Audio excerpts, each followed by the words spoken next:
Bienvenue à ma chaîne électronique sans peine. Dans cette vidéo, je vais vous expliquer, d'une part, le principe de conduction des semi-conducteurs de type P et N, et d'autre part, le fonctionnement de la jonction PN, c'est-à-dire le fonctionnement d'une diode. Comme nous savons tous, un conducteur tel que le cuivre, l'argent, l'or et l'aluminium est caractérisé par une résistance faible, c'est-à-dire caractérisé par une conductivité très grande. C'est un matériau qui conduit facilement le courant électrique lorsqu'on lui applique une tension, puisque ces atomes possèdent beaucoup d'électrons libres. Par contre, un isolant est un matériau qui ne conduit pas le courant électrique sous des conditions normales, car sa résistance est très élevée. Parmi les isolants électriques, nous pouvons citer le papier, le verre, le bois, le tissu, l'air et les matières plastiques. Maintenant, les semi-conducteurs ont une résistance plus élevée que les conducteurs métalliques et plus faible que les isolants. Les plus reconnus sont le germanium et le silicium. L'atome du silicium, par exemple, possède 14 électrons répartis sur les différentes couches par 2, 8 et 4. Donc, le silicium possède 4 électrons sur sa couche externe. On dit que sa valence est de 4. Par conséquent, les semi-conducteurs ont des atomes à 4 électrons sur la couche extérieure, c'est-à-dire que leur valence est de 4. Habituellement, les atomes de silicium ne perdent pas d'électrons de valence et n'en gagnent pas, mais les partagent avec les atomes voisins en réalisant des configurations stables à 8 électrons. Cette union d'atomes qui partagent leurs électrons de valence est appelée liaison covalente. Avec des liaisons covalentes, il n'y a pas d'électrons libres. Ceci nous montre que les semi-conducteurs sont plus résistants que les métaux. Le silicium et le germanium à l'état solide ont des atomes disposés suivant un réseau régulier formant une structure cristalline. La conductivité des semi-conducteurs peut être augmentée par l'addition d'impuretés, procédé appelé dopage. Le dopage a pour but d'introduire des charges libres pouvant se déplacer facilement en appliquant une tension. Les charges libres peuvent être soit positives, soit négatives, suivant le dopage. Si les charges supplémentaires sont des électrons, le semi-conducteur dopé est négatif ou de type N. Si les charges sont positives, c'est-à-dire qu'il y a un manque d'électrons, c'est-à-dire qu'il y a présence de trous, le semi-conducteur dopé est positif ou de type P. Ici, j'ai dessiné un réseau cristallin de silicium contenant des impuretés, c'est-à-dire des éléments dopants. Ici, les éléments dopants sont des atomes de phosphore. P, c'est le symbole de l'élément chimique phosphore et non pas la première lettre de positif. L'atome du phosphore a une valence de 5, c'est-à-dire qu'il possède 5 électrons libres sur sa couche extérieur, placés avec des atomes de germanium ou de silicium qui ont une valence de 4, les 4 électrons de phosphore forment une liaison covalente avec ces derniers, c'est-à-dire avec les 4 électrons du semi-conducteur se trouvant à l'état pur ou à l'état intrinsèque, et son 5e électron sera libre. Dans ces conditions, le semi-conducteur est dopé négativement, c'est-à-dire dopé N, et l'élément dopant est appelé donneur d'électrons. Pour doper un semi-conducteur positivement, c'est-à-dire pour lui ajouter des charges positives libres appelées trous, c'est-à-dire pour qu'il présente un manque d'électrons, il suffit de lui injecter des impuretés ayant des atomes de valence 3. Dans ce cas, l'élément dopant est dit accepteur d'électrons puisqu'il apporte une charge positive qui est le trou qui peut se déplacer sous l'effet d'une tension appliquée. Un semi-conducteur dopé N possède une grande quantité d'électrons introduits par les atomes d'impureté. On les appelle des porteurs majoritaires. Les porteurs minoritaires sont alors des trous. Les porteurs majoritaires d'un semi-conducteur dopé P sont les trous. Maintenant, quand les charges minoritaires se déplacent, leur courant, appelé courant inverse, est dans la direction opposée à celle du mouvement des charges majoritaires. On réalise une jonction lorsqu'on met en contact deux semi-conducteurs de type différent, le premier dopé P et le deuxième dopé N. Après la mise en contact des deux semi-conducteurs, certains électrons du semi-conducteur de type N peuvent passer vers le matériau de type P, tandis que les trous du semi-conducteur dopé P se déplacent au même moment dans la direction opposée. Le mouvement de ces charges majoritaires forme des paires électrons-trous neutres. Nous obtenons alors une région de faible épaisseur d'environ 2 micromètres, appelée jonction P-N, dans laquelle la conductibilité passe progressivement du type P au type N.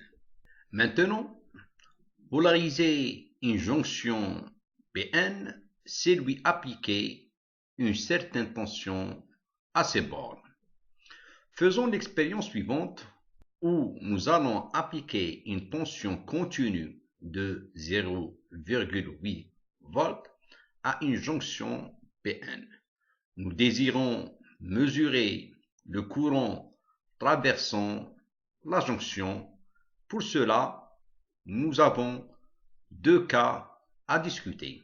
Le premier cas, lorsque le plus du générateur continu est relié à la région N, c'est-à-dire que le moins est relié à la région P de la jonction. Donc pratiquement, qu'est-ce que nous allons constater? Nous allons constater que le courant, ici indiqué par I, indice I, est presque nul. Le deuxième cas. Pour le deuxième cas, le plus du générateur de tension continue étant relié à la région P, pratiquement un courant passe à travers la jonction Pn et il est considérable, c'est-à-dire que le courant ID est de quelques milliampères. Expliquons ceci théoriquement. Dans la région P, j'ai des charges libres positives et dans la région N, j'ai des charges libres négatives. Et dans la jonction, elle est neutre. Bien sûr, elle a une épaisseur de quelques micromètres. Maintenant, en appliquant une tension continue aux bornes de la jonction, il se crée un champ électrique. Comme nous le savons tous, une particule chargée placée dans un champ électrique va se déplacer d'après la loi, la force égale la charge fois le champ électrique. En polarisation directe, le champ électrique sera orienté dans ce sens. Donc, les charges majoritaires, ici des trous, vont se déplacer dans ce sens en traversant la jonction Pn.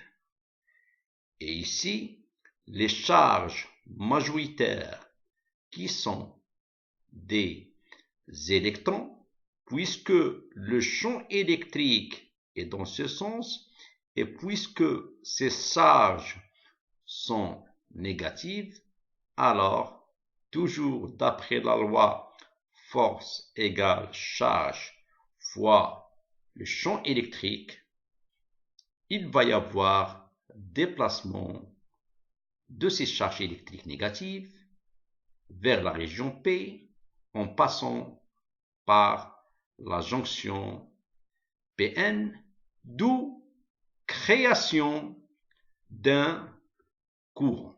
C'est le courant direct correspondant bien sûr à la polarisation directe de la diode.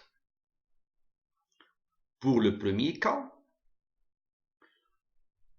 le champ électrique est dirigé dans ce sens, c'est-à-dire que les charges positives ici vont se déplacer dans ce sens, les charges négatives dans un sens inverse et par conséquent, ils ne vont pas traverser la jonction Pn.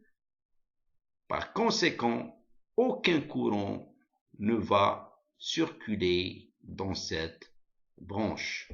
En conclusion, la jonction conduit lorsque le pôle positif du générateur est relié à la région P et le négatif à la région N.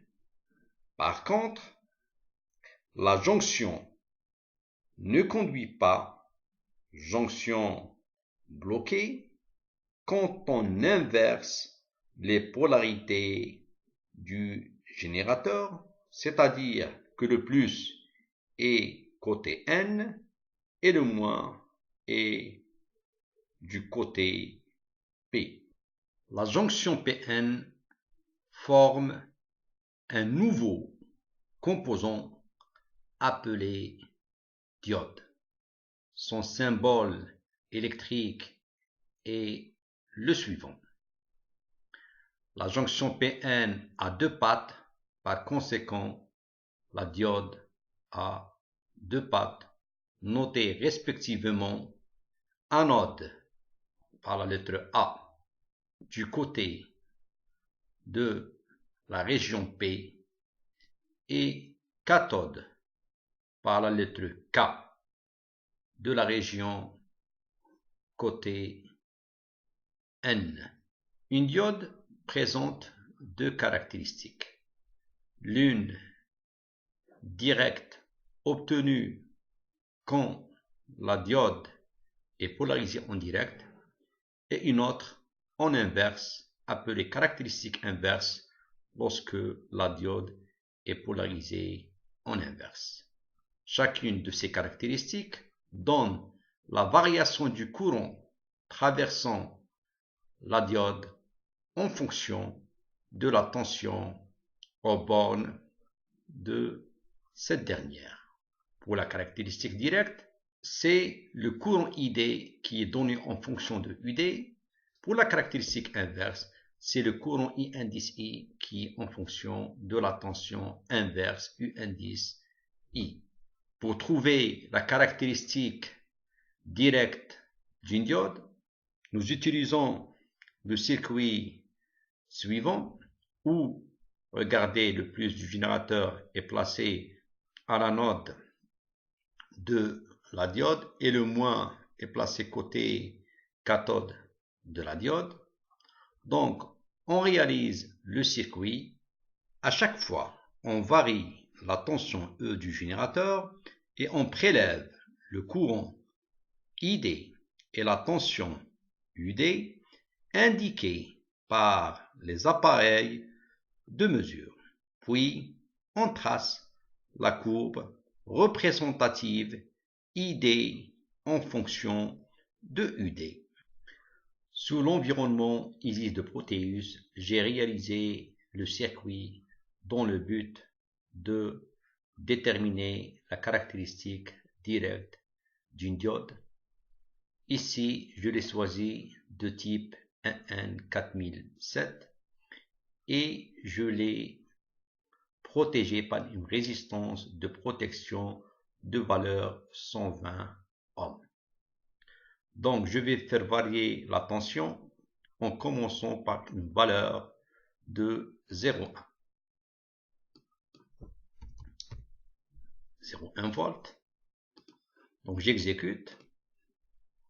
Donc, voici la tension. Donc, puisqu'il n'y a aucun courant, regardez 0 mA qui circule, qui traverse la diode 1,4000 donc la chute de tension au bord de R, elle est égale à 0, d'après la loi d'Ohm, U égale RI, I égale à 0, donc ici j'ai 0, et par conséquent toute la tension, elle va se retrouver à VAK, c'est directement égal à E. Donc j'applique 0,1, puisque ici c'est 0, alors ici je vais trouver la même valeur 0,1. Donc maintenant, je vais passer à une autre valeur, par exemple 0,3 volts. J'exécute, toujours un courant nul, donc VAK, elle sera égale à E, c'est-à-dire 0,3 volts. Et par conséquent, toujours la diode, elle est bloquée. Donc, je vais choisir maintenant une autre valeur de E, par exemple 0,5. Donc, pour la valeur, par exemple, 0,5, je trouve ici une valeur de VAK égale à 0,49 et un courant ID maintenant qui n'est pas nul et qui est égal à 0,12 mA. Une autre valeur, par exemple, de E. Donc, j'exécute. Donc, le courant ici pour VAK égale à 0,58, le courant ID il est égal à 0,98. Donc, une autre valeur de E.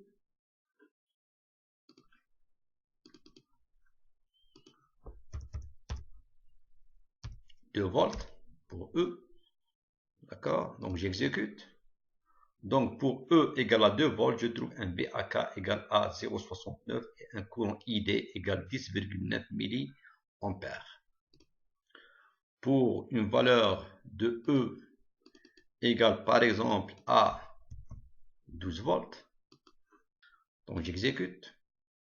Donc, je trouve un VAK égale à 0,79, la tension UD, et un ID qui est égal à 93,3 milliampères. Donc, en faisant cette expérience, c'est-à-dire en faisant varier la tension E de valeur 0,1, 0,2, 0,3 jusqu'à, par exemple, des valeurs jusqu'à 48 volts, je vais me retrouver avec les résultats que je vous ai montrés maintenant, avec le résultat que j'ai reporté sur le tableau suivant. Donc, quand UD égale à 0,1, ID est égal à 0. Quand UD égale 0,3, c'est 0. Quand UD égale 0,4, c'est 0,01 milliampères. Quand UD égale à 0,6, je trouve un courant ID égale à 1,62 milliampères, etc.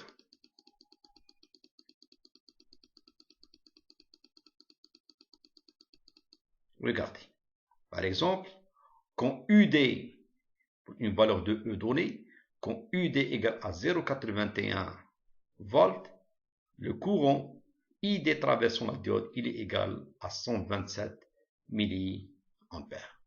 Une fois que j'ai les valeurs de UD et de ID, je peux facilement tracer sous un environnement donné. Par exemple, ici, j'ai utilisé le logiciel Origine. J'ai pu tracer la variation du courant ID en milliampères en fonction de la tension UD en volts. Donc, qu'est-ce que je remarque? Je remarque que la diode est bloquée, même en polarisation directe, elle est bloquée pour des tensions, donc ici, inférieures ou égales à 0,55, et elle va maintenant, elle devient conductrice, donc j'ai ici des valeurs de courant, pour des tensions qui sont supérieures à cette valeur de 0,55. Donc ici, quand la diode est conductrice, j'obtiens l'allure d'une droite qui frappe l'axe des tensions UD à une valeur. Cette valeur, théoriquement, elle est appelée la tension de seuil de la diode. Donc ici, pratiquement, la tension US, elle est égale à 0,75. Donc, on peut dire que pour des valeurs inférieures à US, la diode elle est bloquée, et pour des valeurs supérieures à US, la diode est conductrice en polarisation directe. Puisque ici j'ai utilisé une diode 14007, c'est une diode en silicium. Le US, il est à peu près égal à 0,7, donc ici nous avons trouvé 0,75 pratiquement. Maintenant, pour une diode en germanium, la tension de seuil, elle est à peu près égale à 0,3 volts. La diode est caractérisée par une résistance dynamique définie par la variation de la tension UD sur la variation du courant ID. C'est-à-dire que R indice D, c'est delta UD sur delta ID. Pour la diode 1N4007, la résistance dynamique obtenue graphiquement, elle est égale à 0,4 ohms. Cette résistance dynamique est généralement faible. On l'appelle aussi la résistance directe de la diode. Pour trouver la caractéristique inverse de la diode, il suffit de réaliser le montage suivant. On procède de la même manière que précédemment en faisant varier le générateur E et en prélevant la tension UI aux bornes de la diode ainsi que le courant inverse qui la traverse. Puis, on trace la courbe représentative I indice I en fonction de la tension U indice I. Nous constatons alors que la diode, lorsqu'elle est polarisée en inverse, véhicule un courant qui est très faible. Regardez ici 0,01 microampères et ici pour une tension de 20 volts, le courant qui la traverse il est égal à 0,2 microampères. En comparant ces courants aux courants qu'elle laisse passer en polarisation directe, ces courants sont négligeables. Finalement, ici, j'ai tracé en même temps la caractéristique directe, qui est celle-ci, et en même temps la caractéristique inverse. Donc, en inverse, la diode, elle est bloquée, elle va se comporter comme un interrupteur ouvert. En direct, pour des tensions inférieures à US, à sa tension de seuil, la diode est bloquée, mais pour des tensions supérieures à la tension de seuil, la diode est conductrice. Elle se comportera par conséquent comme un interrupteur fermé. Pour la caractéristique inverse, j'ai tracé la variation du courant I indice I en fonction de moins la tension U indice I, et ceci pour pouvoir tracer les deux caractéristiques ensemble sous l'environnement origine séquente. En conclusion, une diode se comporte comme un interrupteur fermé lorsqu'elle est en polarisation directe. Lorsqu'elle est en polarisation inverse, elle va se comporter comme un interrupteur qui est ouvert. Finalement, pour une diode donnée, le fabricant donne deux caractéristiques électriques essentielles. La première, lorsque la diode est polarisée en direct, et la deuxième, lorsque la diode est polarisée en inverse. En direct, la diode se comporte comme un interrupteur fermé, donc elle va laisser passer un courant, mais il faut que ce courant soit inférieur au courant direct maximal donné par le constructeur.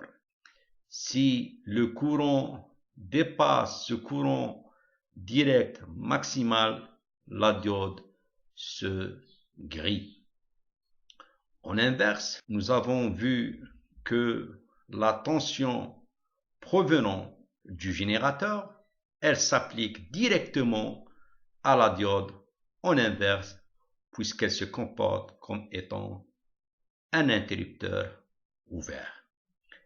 Mais dépassant une certaine valeur, la diode, elle, se grille.